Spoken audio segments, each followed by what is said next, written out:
This literature kit on Angela's Ashes by Frank McCourt allows students to enjoy the novel with different activities to help comprehend the difficult vocabulary words.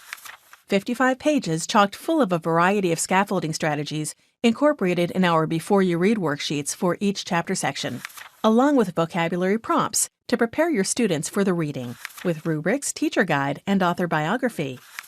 Students are asked to predict what will happen in the novel prior to reading it by exploring the literary device foreshadowing. Answer true or false questions about the family's move to Ireland.